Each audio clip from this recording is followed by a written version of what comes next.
Bom, é isso. Boa tarde, Maria Clara.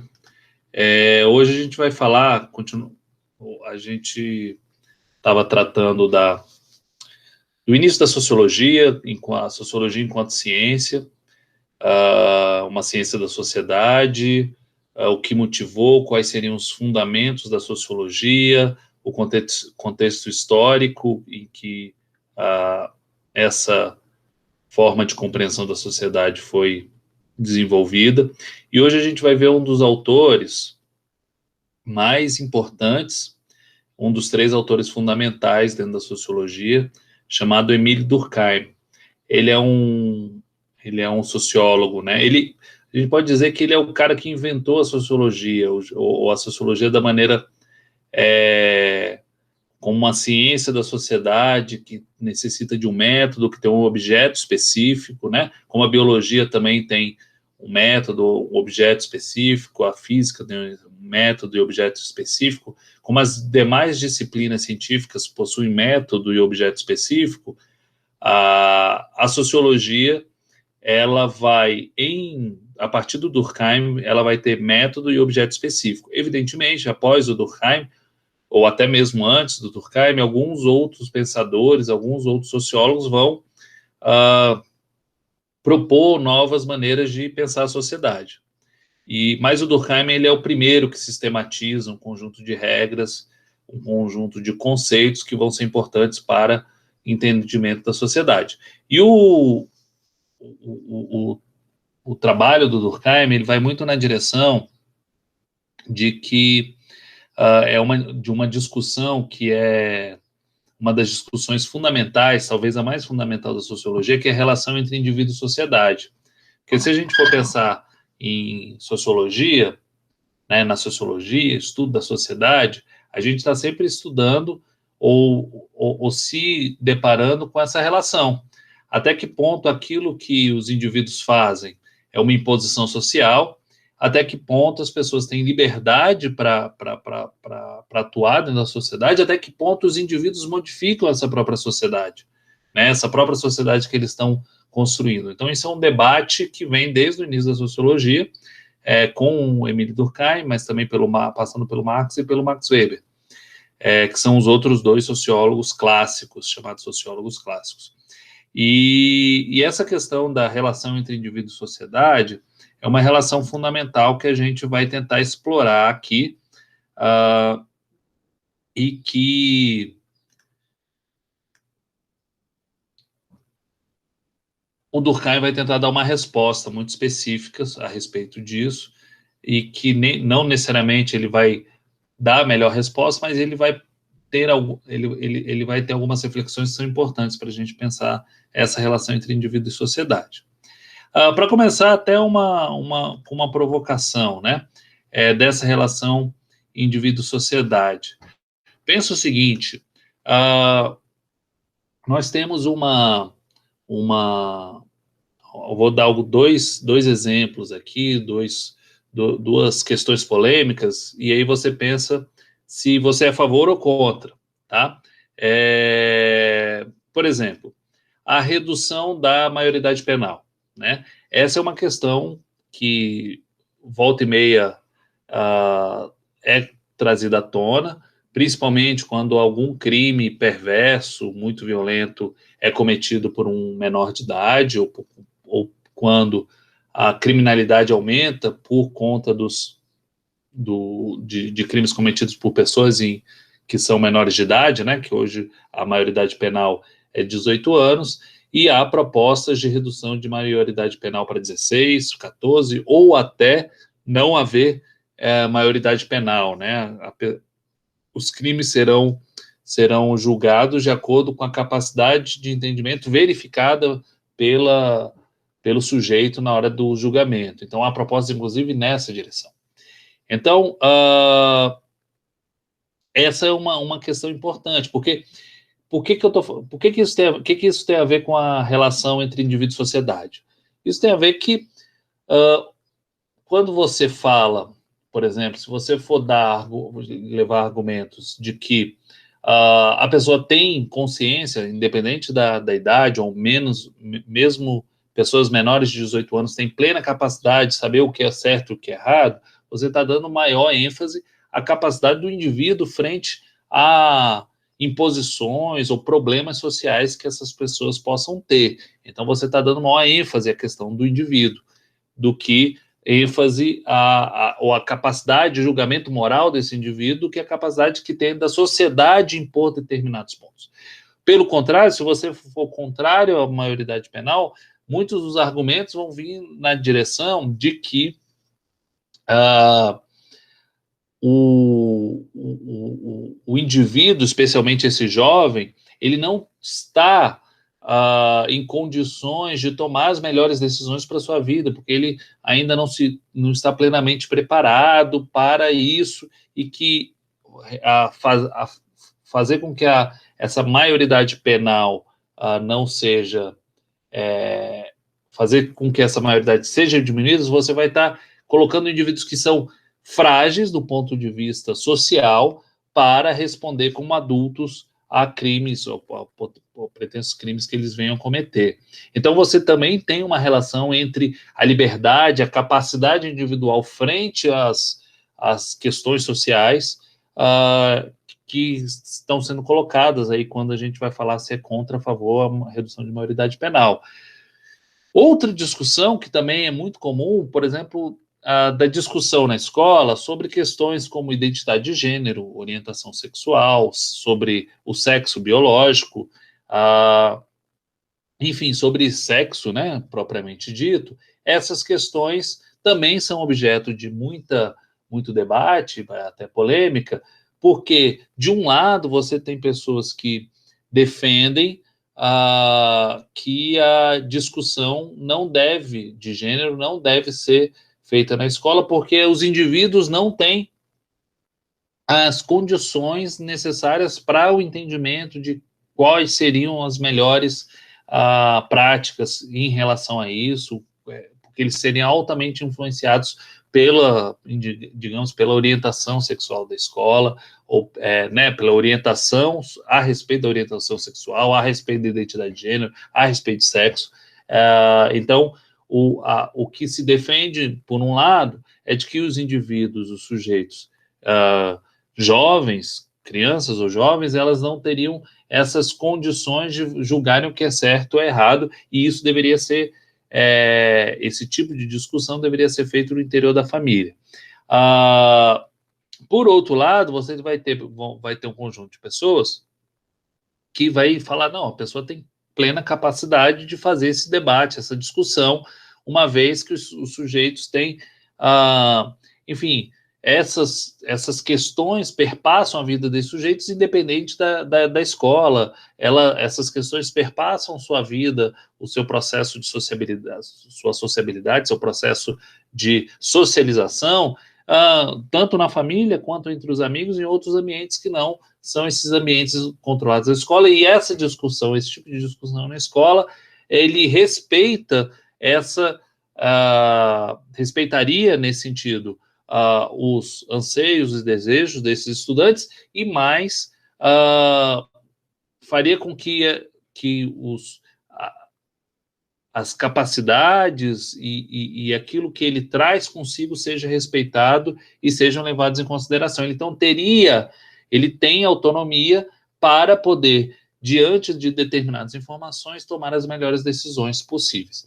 Também nós temos aí uma questão de o indivíduo e a sociedade, no sentido, o indivíduo ele é plenamente capaz e autônomo de se relacionar ou de pensar com a própria cabeça a partir das informações que lhe são colocadas, ou ele não teria essa capacidade, ou ele teria ou ele seria altamente influenciável por algo que fosse debatido. Então, essas são duas questões que têm argumentos contrários e favoráveis, e que tem como pano de fundo essa questão da relação entre indivíduo e sociedade. E o mais interessante, nesses dois casos, inclusive, é que como isso não é uma questão muito contraditória, não é uma questão que as pessoas têm plena consciência de que tem maior... não, então, as pessoas que que são favoráveis, por exemplo, à redução da maioridade penal, eles estão levando em consideração que o indivíduo tem autonomia para fazer escolhas. Quando essa mesma pessoa, e geralmente a mesma pessoa que diz que a maioridade penal deve ser reduzida, é a mesma que não quer que haja discussão na escola sobre identidade de gênero, orientação sexual e outras questões relacionadas a sexo. Então a pessoa, por um lado, acha que o indivíduo tem autonomia, o jovem tem autonomia para pensar a partir da cabeça dele, por outro lado, ele acha que a pessoa não tem autonomia, não tem capacidade de tomar as melhores decisões. Por outro lado, a pessoa que é contrário à redução da maioridade penal acha justamente que é contrário porque essa pessoa é mais influenciável pelo meio e ela deve ser protegida, né? Ou seja, a sociedade tem maior peso sobre o indivíduo. E essa mesma pessoa também tem, defendem geralmente a discussão sobre sexo na escola, porque acredita que esses indivíduos têm condições de ter, enfim, de tomar as melhores decisões a partir das informações que ele tem acesso. Ou seja, essas questões para os mesmos indivíduos são contraditórias muitas vezes, mas é porque é uma discussão difícil de ser feita, não é uma discussão muito fácil de ser feita, e tanto é que é uma discussão que a sociologia começa desde o seu início, ou podemos falar que desde antes do início da sociologia, a questão entre indivíduo e sociedade já é colocada desde os filósofos, desde Platão, e ela é retomada pela sociologia e vai até hoje dentro do debate da sociologia, tá? Então, você tem, geralmente, no campo da sociologia, uma pergunta que é a pergunta-chave, é até que ponto vai a liberdade individual para se fazer escolhas. De um lado, você vai ter uma série de teorias deterministas, que vai falar que a ação individual é determinada pela organização social, que as pessoas sofrem coerção social, ou seja, uma força da sociedade que é exercida sobre o indivíduo para que ele age de determinada maneira, colocada pelas normas sociais. E há todo um conjunto de estruturas sociais, padrões de organizações sociais, papéis sociais, práticas que vão impor determinados limites sobre a ação individual, tá? E que vão impedir ou vão dificultar a transformação dessa sociedade ou dessa estrutura. E, por outro lado, isso são todas visões deterministas, que focam na coerção e na estrutura. Tá? E você tem, por outro lado, uma visão individualista, geralmente individualista, que vai focar na ação social, que as ações sociais, as estruturas propriamente sociais, elas são fruto de ações individuais. E que basta uma mudança nas ações e reações dos indivíduos para que o padrão social mude. Então, eles vão vai ser colocado, a partir de uma perspectiva individualista e não determinista, que o sujeito ele vai poder fazer transformações desde que ele haja de uma maneira que force a mudança do padrão social. E esse padrão social, ele vai ser construído através das escolhas feitas por esses indivíduos, tá? Que vai levar em consideração, o indivíduo escolhe determinadas ações a partir da maneira como ele vê que os outros vão ver aquela ação, como é que as opiniões dos outros vão influenciar a sua ação. Então, é dessa maneira que os indivíduos agem. Então, você tem esses dois extremos, né? Uma perspectiva muito determinista e uma perspectiva muito individualista.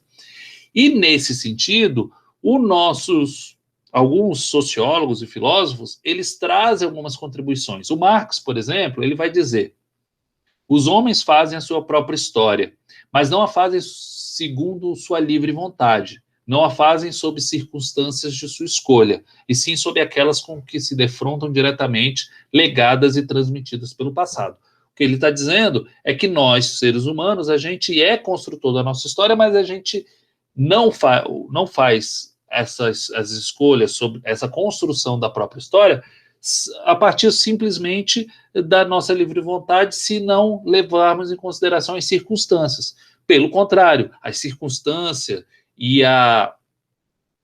o contexto histórico que a gente vivencia, eles são diretamente ligados à maneira como a gente constrói a nossa própria história, mas tem sempre ação individual. Por outro lado, a gente tem um filósofo, inclusive o Jean-Paul Sartre, do século XX, da segunda metade do século XX, que ele costumava dizer, não somos aquilo que fizeram de nós. Ou seja, a gente não é determinado pelos outros, mas somos aquilo que fazemos com o que fizeram de nós. Tá? Então, nós somos responsáveis por agir. Mas, por outro lado, a gente não é responsável pelas nossas ações apenas. Mas as nossas ações são fruto daquilo que a gente sofreu, feito por outras pessoas. Tá? Evidentemente, o Sartre está dando maior ênfase aqui, inclusive, essa ação, essa capacidade individual, mas não é uma capacidade individual que flutua por aí, é uma capacidade individual que vem de uma coerção, de um conjunto de constrangimentos que nós sofremos ao longo de nossas vidas. Então, quando ele fala, não somos aquilo que fizeram de nós, mas aquilo que fazemos com o que fizeram de nós, significa justamente que há um conjunto grande de constrangimentos pelos quais passamos ao longo da nossa vida.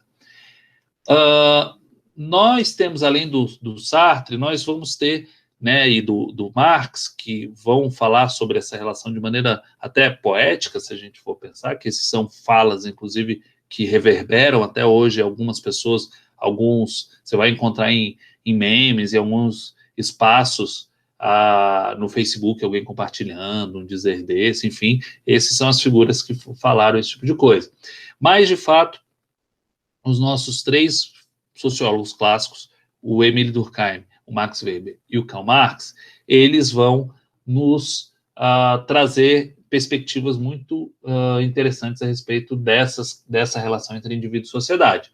Então, a gente vai falar sobre cada um deles. Hoje, a gente vai falar sobre o Durkheim, e ele vai trazer o conceito de fato social.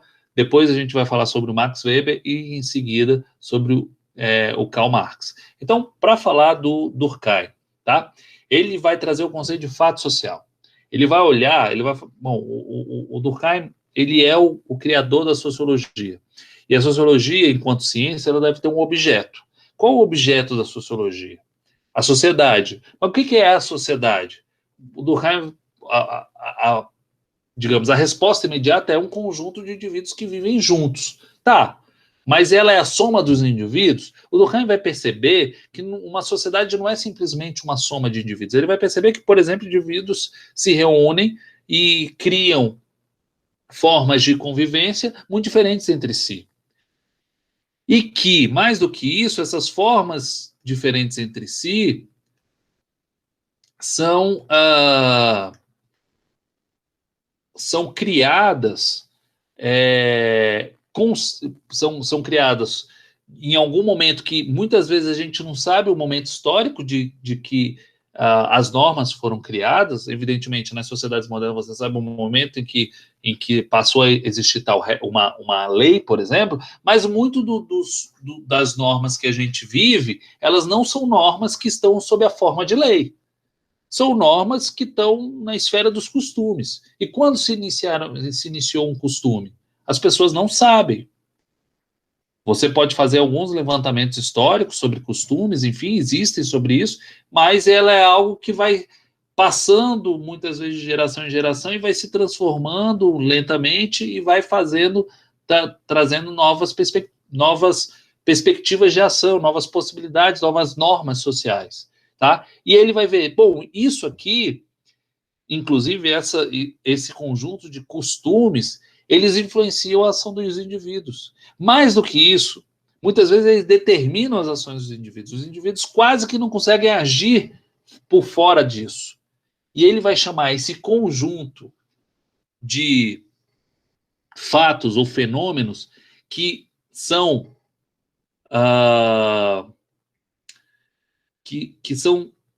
que determinam a ação individual, ou que constrange os indivíduos para agirem de determinada maneira, ele vai chamar isso de fatos sociais. E vai chamar os fatos sociais, como primeira questão para ele é que esse fato social é objeto de estudo da sociologia. Então, a sociologia não é a ciência da sociedade em si, porque a sociedade é muito amplo, mas o objeto da sociologia são fatos sociais. E quais são as características dos fatos sociais? Depois a gente vai dar exemplos sobre fatos sociais, tá? As características dos fatos sociais seriam: esses fatos sociais, eles são exteriores aos indivíduos, eles existem independente de sua vontade. Ou seja, eles já existiam antes do indivíduo nascer, muitas vezes, e vão continuar existindo mesmo que esse indivíduo não haja de acordo com aquele fato social, daquela maneira com que meio que é imposto a ele. Então, por exemplo, a educação. A educação não é um fato social, porque as pessoas agem, as pessoas vão à escola, isso constrange as pessoas a irem à escola. E ela é exterior ao indivíduo? Claro. Mesmo que você não vá à escola, a escola vai continuar existindo, a educação vai continuar existindo, não só por meio da escola. Isso é verdade, a educação se dá em vários momentos, por exemplo, dentro da família, mas a escola é um ambiente, digamos, criado, institucionalizado para onde vai haver educação. Mas a educação, né, que é esse processo de ensino das pessoas a saberem os conhecimentos básicos de uma sociedade, essa educação, ela é uma educação que perpassa e que vai continuar existindo frente àquele indivíduo e vai coagir o indivíduo a agir daquela maneira. Porque se ele não agir daquela maneira, a pessoa vai sofrer as sanções necessárias. Então, pegando esse exemplo de educação, então você tem que estudar. Estudar em determinada escola, se formar, né? O processo educacional, ela é um fato social, porque ela existe independente de você fazer ou não. Tem gente que está fora da escola, beleza, isso não impede que o processo educacional exista. Ele existe mesmo que haja pessoas fora da escola, tá? Que se recusem a serem educados. Então, eles são exteriores. Mas ele não só eles continuam existindo, como eles coagem, ou seja, eles são coercitivos, eles impõem penalidades àqueles que não cumprem suas normas. Então, uma pessoa que não vai à escola, que não passa pelo processo educacional, ele vai ter uma série de coerções. Ela, por exemplo, um menor de idade, por exemplo, ele é obrigado a ir à escola e quem é responsável pode responder em relação a isso. Então, a pessoa precisa ir à escola. A pessoa que não vai à escola, propriamente dito, ela, no futuro, ela vai ter piores empregos, ou empregos piores remunerados, porque o diploma, ou seja, o certificado de que você cumpriu aquele processo, ele vale no mercado de trabalho. Se você quiser fazer um concurso público, você vai precisar disso. As próprias outras normas que a sociedade tem privilegia pessoas que se adaptaram ao processo escolar, que sabem, por exemplo, todo trabalho que vocês forem fazer tem um processo de avaliação. O processo de avaliação do trabalhador, da trabalhadora, ou da própria empresa, ele faz parte do processo. E vocês, dentro da escola, não só aprendem física, química, biologia, matemática, história, geografia, sociologia, etc. Não só as disciplinas, vocês aprendem algumas normas, alguns valores que vão ser importantes no restante da sociedade. Então, ser avaliado e avaliar é algo que vocês aprendem na escola, especialmente serem avaliados, e que vocês continuarão sendo avaliados no mercado de trabalho, porque isso é imposto a vocês. Então, uma pessoa que nunca passou pela escola, ele vai ter muito mais dificuldade de se adaptar a isso. Então, existe uma coerção exercida pela própria escola, né? Ele vai ter uma coerção da própria escola, mas também vai ter uma coerção da sociedade, mas também da própria escola. A pessoa que, por exemplo, não faz as atividades dentro da escola, vai ter as sanções e tudo, não vai passar de ano, vai ter nota menor, enfim, tem uma série de outros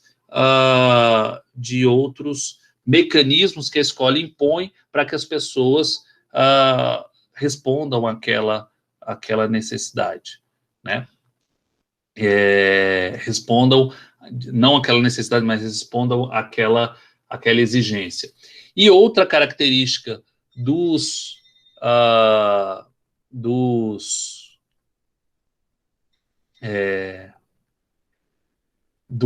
fatos sociais é que eles são gerais, ou seja, eles estão presentes no conjunto da sociedade, eles perpassam mesmo, eles existem mesmo que um grupo social se recuse a cumpri-lo, de maneira geral a sociedade vai estar influenciada por esses fatos sociais. Mas, enfim, então os fatos sociais, eles são coercitivos, exteriores e gerais aos indivíduos, tá? E aí um exemplo de fato social, que não necessariamente isso tem a ver com regras que estão em forma de lei, mas pode ter muito a ver com os costumes, é a moda, por exemplo, tá? A moda, a maneira como as pessoas se vestem, na verdade, mais do que a moda, ela vai mudando ao longo dos séculos, a depender de cada sociedade, ela é um tipo de vestimenta diferente. Só que ela impõe aos indivíduos uma determinada maneira de vestir. Você pode não se vestir de acordo com o que é dito por aquilo que a gente chama de moda. Então, a moda, ela acaba sendo... bom, você pode não se vestir do jeito como é visto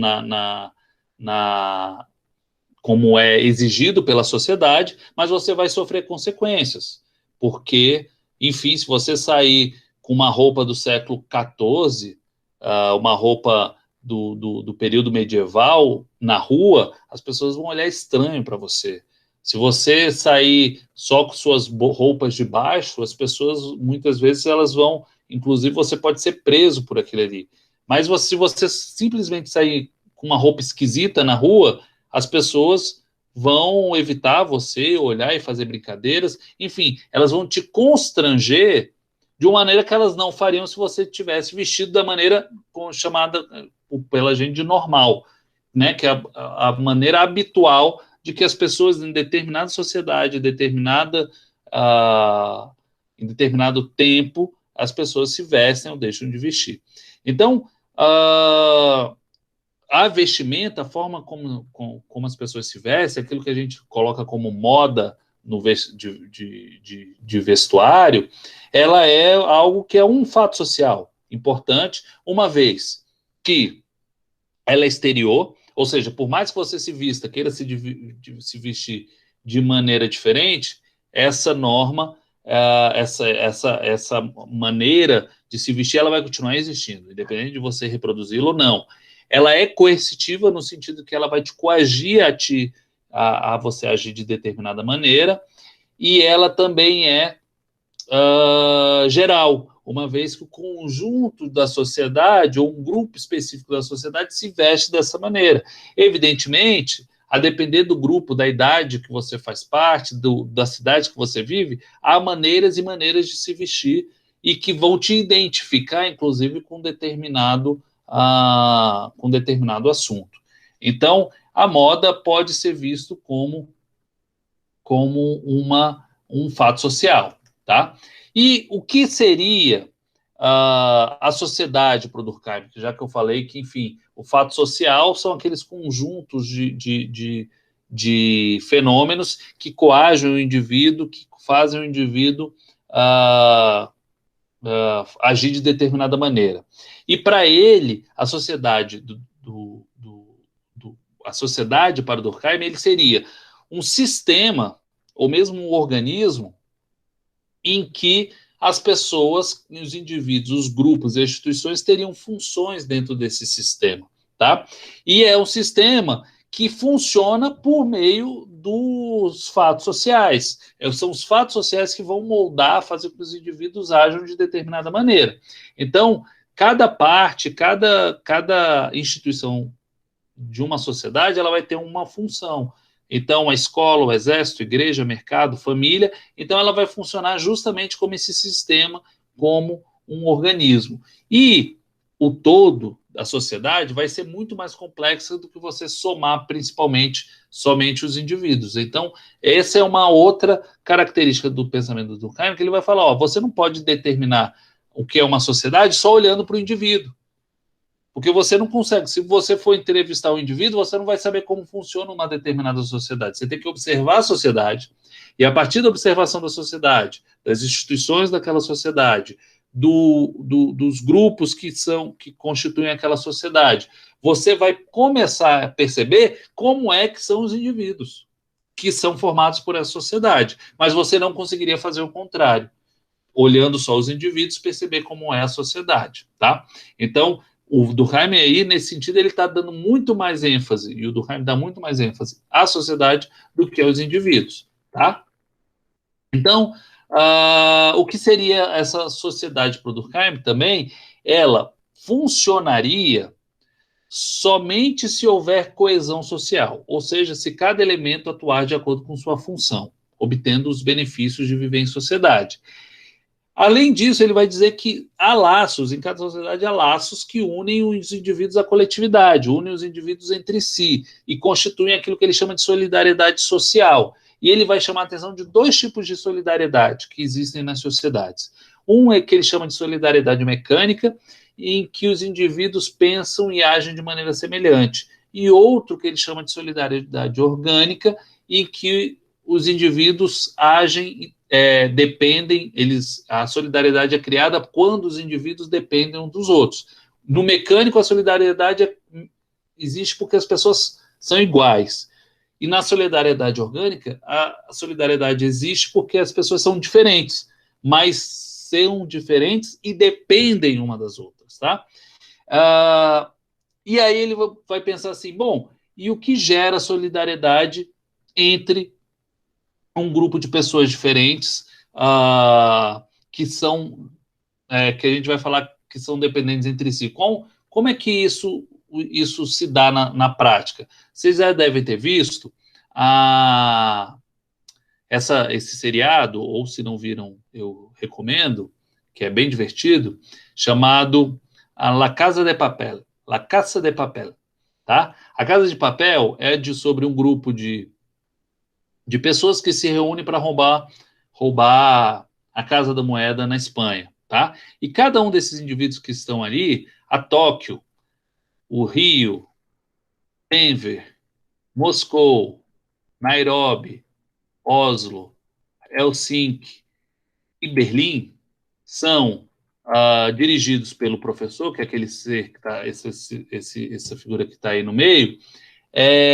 Cada um desses indivíduos são muito diferentes uns dos outros. Eles são completamente diferentes uns dos outros. Mas há uma solidariedade entre eles. Eles não são pessoas que estão ali porque eles são iguais. Oslo e Helsinki são, inclusive, de outro país. Tá? Tóquio tem uma personalidade completamente diferente do Berlim. Denver, apesar de ser filho do Moscou, eu estou já dando spoiler aqui, são também ele é muito mais impulsivo. Nairobi também é outra que é muito diferente, por exemplo, do Rio, tá? E o professor é muito diferente de cada um deles, mas eles constituem, eles geram liga. E o que é essa liga, essa solidariedade? Ela é gerada porque cada um tem um papel, uma função diferente dentro desse grupo. Então, se a gente considerar esse grupo, né, fazer uma imagem de que esse grupo é uma pequena sociedade, a gente vai perceber que o que liga a solidariedade que característica desse grupo não é uma solidariedade por semelhança ou a solidariedade mecânica do Durkheim, mas a solidariedade orgânica, em que cada um tem exerce o papel de um órgão dentro de um organismo complexo, tá? Então, a sociedade contemporânea, a sociedade moderna, é uma sociedade cujo o elo que liga as pessoas, ele é essa interdependência, tá? E aí a gente vai ter dentro da nossa sociedade pessoas muito diferentes que, enfim, que têm orientações sexuais diferentes, que têm valores diferentes, que têm uma série de diferenças e que são parte de uma mesma sociedade. E que cada uma exerce uma função dentro daquelas instituições necessárias para o funcionamento dessa sociedade, seja no âmbito da escola, do Estado, da economia, que tem as empresas que fazem parte desse âmbito da economia, seja dentro do sistema da família, seja da igreja. Isso significa que cada uma dessas pessoas, inclusive, elas participam de mais de uma instituição, elas estão ligadas a mais de uma instituição e que vão fazer esse elo de ligação dentro da sociedade como um todo. Então, por exemplo, você vai ver que dentro do Estado, essa grande figura do Estado, você tem, né, escola, justiça, polícia, assistência social. Nas relações pessoais, a gente tem a família, tem os amigos, tem a igreja, e no mercado a gente tem empresas, bolsa de valores, sindicatos, que são um conjunto de elementos dentro da sociedade que vão fazer com que essa sociedade se organize de maneira mais complexa e harmoniosa. Elas têm que funcionar direitinho para que a gente possa viver em uma certa, digamos, harmonia, uma certa, a palavra usada do Durkheim, de uma certa normalidade. Só que muitas vezes isso gera conflitos sociais. E os conflitos sociais, para o Durkheim, quando eles extrapolam o universo de contradições pequenas que haverá em toda a sociedade, quando eles se tornam patológicos, propriamente ditos, o Durkheim fala que eles são causados por uma ausência dessas regras, essas normas, esses valores que fazem com que as pessoas tenham alguma possibilidade de vida em comum. Isso ele chama de anomia, que vem do grego a, que é falta, e nomos, que seria regras. Então, a ausência, a falta de regras, seria o momento em que há uma incapacidade ou uma redução da capacidade do tecido social, da sociedade, de regular as condutas dos indivíduos, o que põe em risco a própria coesão social e pode levar a sociedade ao fim. Então, para o Durkheim, finalizando aqui a aula sobre ele vai dizer o seguinte: olha, o objeto de estudo da sociologia é o fato social, tá? E os indivíduos são coagidos para agir de determinada maneira, o fato social existe fora desse indivíduo, para além desse indivíduo, independe da ação individual para ela existir. A sociedade é esse conjunto de indivíduos, só que a sociedade é mais do que a soma desses indivíduos, ela é complexa, ela precisa de coesão, e a coesão, o que gera essa coesão social é o conjunto de mecanismos de geração de solidariedade, ou que pode se dar por semelhança, ou que pode se dar por dependência, ou seja, solidariedade mecânica ou orgânica. No entanto, você precisa de um conjunto de valores, de normas comuns que permita que aquele tecido social esteja em alguma medida coesa.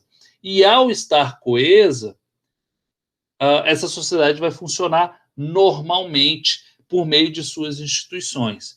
Quando as pessoas não respeitam essas normas, quando há uma falta de normas aceitas pelas pessoas, a gente vai viver uma série de conflitos, a sociedade não vai estar no seu normal, vai estar em uma situação patológica, ou seja, uma situação doentia, e aí cabe ao sociólogo, inclusive, estudar por que aquela sociedade está doente e propor reformas, mudanças, para que essa sociedade volte a ter um tecido social capaz de gerar coesão e as pessoas viverem bem, viverem num estado de normalidade. Então, basicamente, isso é o que o Durkheim pretendia falar, e dentro desse debate entre indivíduo e sociedade, Durkheim claramente é uma pessoa, é um sociólogo que vai enfatizar a força do social. Ele está mais do lado da sociedade do que do indivíduo. Mas para o Durkheim, de todo modo, somente uma sociedade como a nossa, moderna, em que há possibilidade de diferenças, pode haver o surgimento desse indivíduo que a gente percebe como autônomo, capaz de ter liberdade para agir, mesmo independente da imposição da sociedade. Né? A gente tem determinadas liberdades, e o Durkheim reconhece isso, mas ele vai falar isso só se dá porque a nossa sociedade tem um conjunto de normas e valores que digamos, valorizam, que regulam, valorizam e regulam essa liberdade. E aí, se em determinado momento os indivíduos, essas normas, esses valores não regularem mais as ações individuais, essa liberdade pode ser colocada em xeque. Tá? Enfim, essa é a aula sobre Durkheim, desculpa a correria, mas, enfim, é necessário, acho que dentro da sociologia, a gente sempre vai voltar, vocês vão ver ao longo de todo o curso de sociologia, no primeiro, no segundo e no terceiro ano, que o Durkheim vai ser uma pessoa que a gente vai sempre fazer referência. Muito obrigado pela audiência de vocês e desculpa aí a interrupção, tá bom? Muito obrigado para quem esteve presente. Vou encerrar a apresentação agora. A apresentação não, a gravação. Se alguém tiver